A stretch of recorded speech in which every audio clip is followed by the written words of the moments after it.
chapter 5, verse 15. Ephesians chapter 5, verse 15. Lahat po tayo magsitayo para respetuin isa o Diyos. Lahat po tayo, yung walang Bible po, ibigay niyo sa kanila. Kopera niyo yung Bible na yung Bible. You have any Bible there? Bible, pati siya ibigay sa kanila. Ito Ephesians, i-guide nyo sila sa Ephesians chapter 5, verse 15. Okay? Sabay natin basahin sa verse 15 ng libro ni Ephesians chapter 5. Sige, hintayin natin yung iba. Chapter 5 ng Ephesians, verse 15. Go! See then that you walk circumspectly, not as fools, but as wise. O God Almighty, agyaman kami, ako iti saong ngayon kami nabasa. Bendisyon ang ako iti saong, kay kastamo at mangtid ka na kami, itiragsak kinaya. Ngayatin mi, dagiti sa saong mo ako. At kastamo at isa pamuhay po namin. Sa araw-araw na pamuhay sa liputan, pansamantala. Dalayan ko, Panginoong Diyos. Napatawarin mo kami, Ama, sa mga nagawang kasalanan.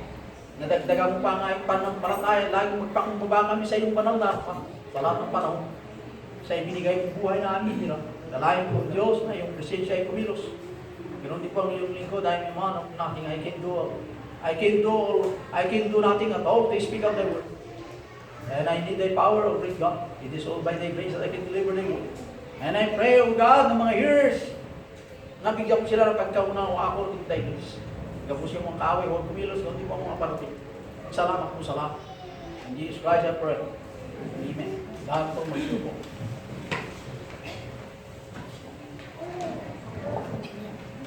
Gandang umaga po sa ating lahat. Sa ating kapatiran sa ibang bansa, sa Norway, sa Hong Kong, at Singapore. We are praying to them.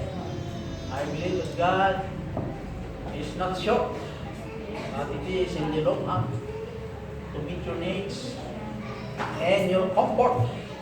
Lalo na po sa Hong Kong, na nandun po may problema sa gobyerno nila doon. At sa lahat na nakikinig po sa mensahe po dito, I pray na it is our prayers na nawa kayo po itumatag sa pananampalataya po ng Lord. Will at the same time, with the grace of God. Dito po tayo sa Ephesians 5:15. Meron hindi makaunawa ng Tagalog? Wala naman dito. Kasi nasa Alicia po yun. Tagalogin na lang natin kasi meron hindi makaintindi ng Ilocano. Siguro naman dito ay may tindihan natin ng Tagalog. So, dito po sa Ephesians 5:15, ang sabi po doon, kayo po ay magsiingat, kayong lubos, kung paano kayo lumakad na huwag gaya ng may kapangyarihan o iyong mga kamangmangan dito sa panlubang karunungan, kundi tayo po ay lumakad na may karunungan.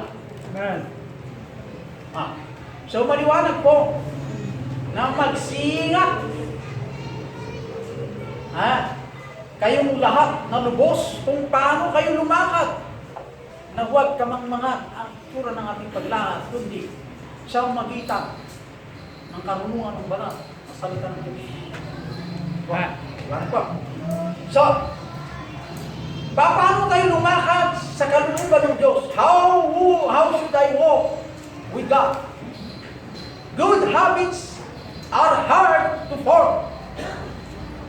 Ang mga ugali ng mananampalataya ay mahirap pong baguhin. Kasi mayroon tayo pong mga habits o mga ugali, kunong nagitay kadawya, narigat ngay katad. Ang ating mga ugaling mana sa laman, mahirap tanggalin. Example, ako ng cigarettes. Smoker ka, nung simula ka, ang edad mo ay 15, mahirap tanggalin. Pag ang edad mo ay 40, Tatanggalin ng sigarilyo, mahihirapan tanggalin ang sigarilyo agad. Kasi everyday, isang pack, mahirap tanggalin yun. At ang ugali naman, mahirap tanggalin. Pero biyaya lang ng Diyos kung tayo po'y nabago. Dahil kung ikaw ay anak ng Diyos at tayo po ay mayroon tayong Jesus Christ, maliwanag po sinabi ng Bible, kailangan hindi ka makapunta sa langit without Christ. Maliwanag po yan sa 1 John. Or without me. Or without Christ in your life. Kailangan hindi sarado sa iyo ang impyerno. Bukas sa atin ang impyerno. Pero ang sabi ng Bible, kung mayroon kang Jesus Christ, you have life. Okay, maliwanag po yan. So, if we fail to exercise a good habit or how to obtain a good habit, don't ever quit ourselves. Kailangan nga, kung tayo po ay nag-fail o bumagsak, na-exercise ang katuruan ng banal na kasulatan, huwag tayo pong mag-quit. Dahil ang mga sundalo ng Diyos, we are all soldiers of Christ. Dahil nasa atin si Jesus Christ, we are considered soldiers. Pag ang ating ugali ay hindi na bago, lumaban po tayo na baguhin ang mga ugali nating masasama na ayaw ng Diyos. Kailangan po tayo magpatuloy maglingkod na yung gusto ng Diyos ang masunod sa buhay ang kanyang tinubos. Maliwanag po yan. Kaya, how should I walk with God? How should I walk? Paano? Divide your time na ayon sa Psalm 55 verse 17. Divide your time. Example, dividing your time. Hatiin mong oras mo. Ang sabi ng Psalm 55 verse 17. Evening and morning and at noon will I pray. Okay, maliwanag. Example, evening, sa gabi, sa umaga at sa hapon, ako'y mananalangin. Schedule your time to talk to the Lord. Schedule your time. Divide your time. Ang oras, may oras ng pagkain. May oras po matulog. May oras din po ang pagligo. May oras din ang lahat sa katawang ito. Huwag na huwag kalimutan. Iyong kung evening, you should pray. Morning and at noon. Saan mo matatagpuan yan? Sa Psalm 55, verse 17, and the Old Testament. Maliwanag po sa Old Testament, mga kapatid. Prayers should be directed to God. Ang panalangin ng mananampalataya, kailangan po diretsyo. Saan diretsyo? Sa Diyos Ama na si Jehovah na Diyos. Kasi ang pangalan ng Panginoon kasi no ay Jehovah. Naayon sa Acts 12 verse 5, prayer should be directed to God the Father, but in the name of Jesus Christ. John 14 verse 13. Kung manalangin po tayo, i-address niyo po ang panalangin sa God the Father. Pag kayo po ay magsasara, in the name of Jesus Christ. Kasi ang panalangin natin, hindi po makarating sa langit without the name of Jesus Christ. Okay, maliwanag po. Nasaan matatagpuan? Sa John 14 verse 13. Maliwanag yan. Kaya prayer should be directed to God the Father, Acts 12 verse 5. And the name of Jesus Christ, John 14 verse 13. Through the power of the Holy Spirit, Ephesians 6:18. Sa kapangyarihan ng banal na Espiritu Santo, Ephesians 6:18. Tatlo po nag-combine. God the Father, God the Son, and the Holy Spirit. Paano kung magkaroon ng Holy Spirit? Una sa lahat, nung ikaw ay tumanggap kay Kristo at declared, you're now the child of God. The Holy Spirit ay nakatira sa atin na ngayon. Ang banal na Espiritu Santo. I pray to the Father, sabi ni Jesus Christ, that the Comforter, which is the Holy Ghost, dwell in you. Okay? Maliwanag ko yun. Kaya yung Holy Spirit nakatira sa atin, yun po ang nagbibigay sa atin o nagpudyok sa atin, nagre-remind sa atin ang dapat nating gawin. Dahil ang katawang ito, hindi natin pag-aari ng Diyos Ama. Okay? All should be guided by the Holy Spirit in our prayer. Pag tayo manalangin, it should be by the guidance of the Holy Spirit na ayon po sa Roma 8:26 and 27. Praying in Spirit Pag ikaw ay manalangin, hindi po pwede magmula sa lama. Makinig po lalo si gentleman. Iba po yung mula sa lama. Pag manalangin ka sa Diyos na Espiritu na hindi nakikita, you should be guided by the Holy Ghost. The Holy Spirit. Ha? Sa Roma 8:26-27, pray in faith in the system of God. Pray in faith. Ha? Manalangin ka na mayroong pananampalataya sa buhay na Diyos na ayon po sa Hebrews 11:6. Pag manalangin ka na may alinlangan, kailangan po mayroon kang faith. It is impossible that God will be pleased without faith. Okay? Praying in faith and the existence of God. Hebrews 11:6. We must pray in the will of God. Roma 8:27. Praying in faith, pray in the will of God. Sa kalooban. Hindi ka pwedeng manalangin na mayroon pang condition. Ako'y maging faithful sa iyo, Panginoon, kung magpalayo mo ang aking business. Wrong prayer po yun.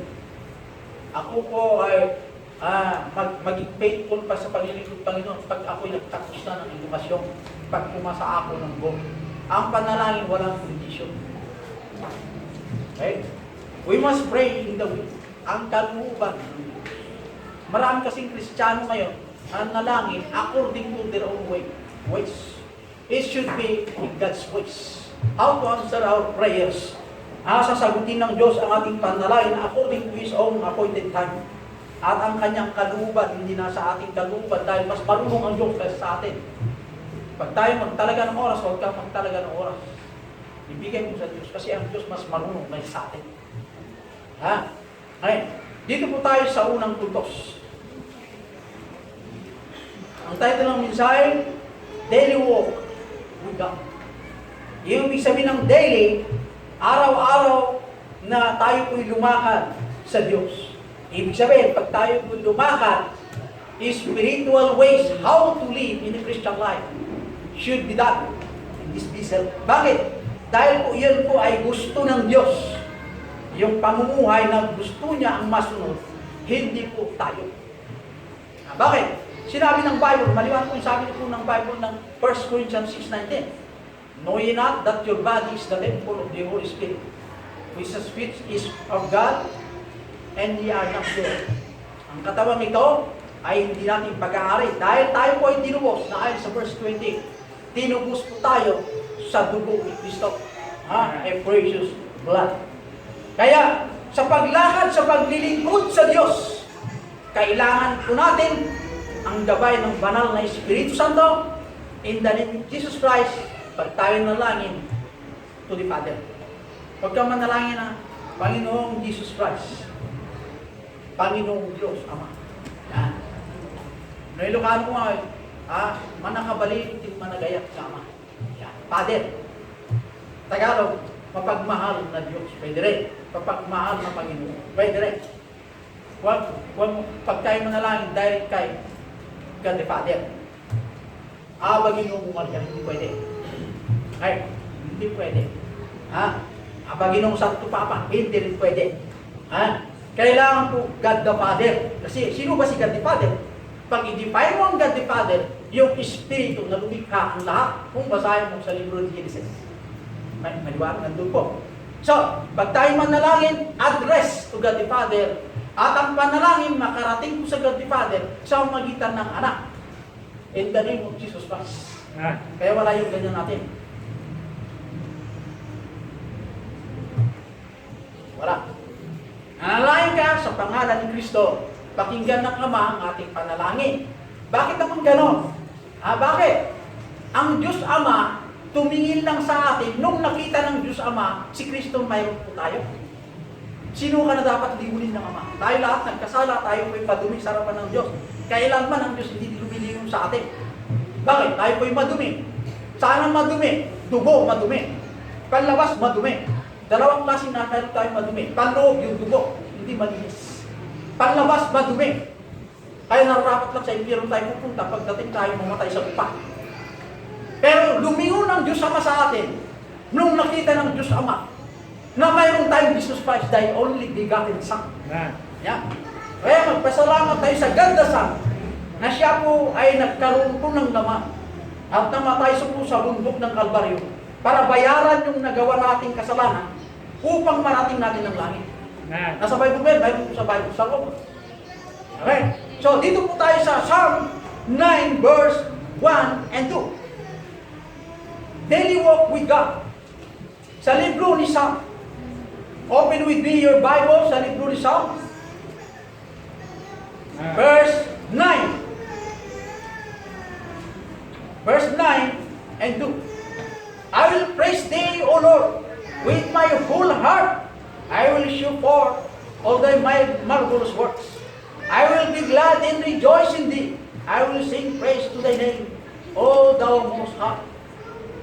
Unang puntos.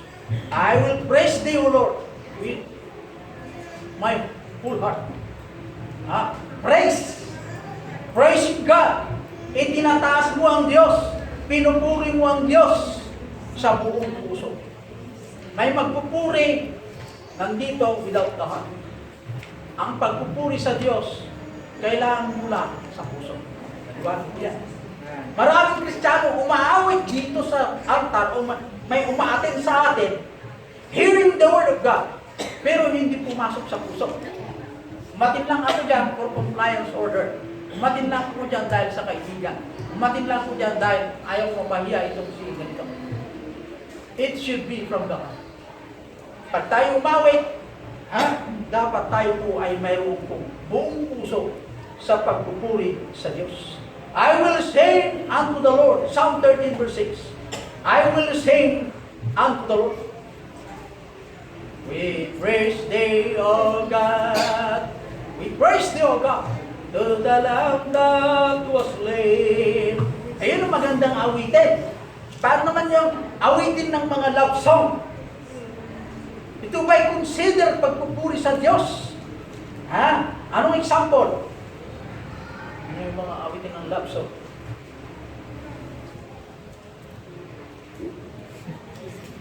Mahal kita, ba't ka mahal kita? Yeah. You cannot praise God. Feel mo ko niya, feel mo ko niya. Hindi rin pagpupuri sa Diyos yan. Yung pag-aawit niya, itapon na yung mga ganyang awitin. Ang pag-aawit to sing unto the Lord, yung we will praise thee, O Lord, with my whole heart. Sa pagpupuri, kailangan ko buong puso. I will greatly praise the Lord with my mouth. Una, buong puso. Pangalawa, mouth, yung ating bibig. Pag lumabas sa ating bibig, na ayon sa Psalm 109 verse 30, I will greatly praise the Lord with my mouth. Yung bibig, pagpupuri. Kailan man walang sinabi ng Bible, yung bibig mo gamitin mo sa distraction ng iba. Ang pagpupuri ay dapat mula sa bibig na naggaling sa ating puso upang ang Diyos pakinggan ang ating pagpupuri. Kaya itong mga young people na mayroon po nakaganyan dito tapos may nakasaksak sa cellphone nila, dapat i-check up po yun. Bakit? Hindi mo alam yung pinapakinggan. Diba? Tama ba yan? Kaya, mamaya, kasi sa cellphone, di ako marunong sa cellphone, pero may perception ako dyan na lahat na hindi dapat panurin, pwede matugtasan natin sa cellphone. Di ba gano'n? Ewan ko kay Joy, tama ba Joy? Yung ginagawa ng mag-asawa, newlywed sa kanilang kwarto, ewan ko lang kung napalabas na cellphone. Kaya itong mga cellphone dapat ma-check. Kaya itong mga kabataan, dapat hindi umawak kasi ng cellphone. Ang alam ko umawak ng cellphone, yung mga businessman. Kailangan nilang cellphone eh. Bakit? Kailangan din pastor mga young people ng cellphone kasi pag nawawala, may tatawa. Diba gano'n? During school days na, panahon ng pag-aaral, mag-aaral, yun lang tapos. Pag matulog. Kaya, Merong 14 years old, nag-asawa na. May 15 years old, nag-asawa na. Yung kinasal namin doon, may 4 na anak. Sa Paraceles. 4 ba o 5? May anak na yun. Naunang testing. Eh, paano yan? Dapat yung bago ang testing saan, papel muna. Kaya nga itong mga kabataan, sinasabihan natin, bago dumating po yung testing, dapat magkaroon muna ng papel. Hindi bibigyan ng papel pag ikaw po ay nasa minor edad. Kailangan yung nasa tamang edad. Ay hindi makakontrol ng dalawa eh. 15 years old, 16 years old yung laki. Nagtanan, pagbalik. May month na. Hindi ka kasalin. Kaya, hindi maganda ang paglaki ng kabataan ngayon. Sino sa atin ang magsasabi sa kanila kung hindi lang lamang ang Diyos ang magbabago sa kanilang mga ugali, kaya kailangan mo nilang manalangin. Kung ang magulang na hindi mo alintana manalangin sa kanilang anak, ano pinapanalangin nila? Kasi busy po sila sa wedding. Mabuti natanggal na yung wedding, ganyan. Busy po sila sa mga abala na sa buwan. Ang dami mga abala na bibigay sa atin upang lumayo po tayo sa salita ng Diyos. Kaya, I will praise the Lord with my whole heart. I will sing unto the Lord, Psalm 30:6. I will greatly praise the Lord with my mouth. Naayon po sa Psalm 109 verse 13. I will sing unto the Lord as long as I live. Psalm 104, 33 verse and 34. I will sing unto the Lord as long as I live. Ako, habang ako'y nabubuhay, awitan ko po ang Diyos. Kailan ka umahon na pinupuri mo naman ang Diyos? As long as I live. Karamihan, marami ang sustress sa mga dalaga pag sila nag-isa, ewan ko ano yung naawit. Mga men, iwan ko rin. Kaya si Jonathan, pag umaawit yan nag-isa, hindi ko alam. Pag sa simbahan, ito naman yung maawit. Pag nasa bahay, diba pala, ano paano yan? May mga idol. Kaya, pangalawang puntos, Colossians 3:16. Ephesians 5:18 down to 19.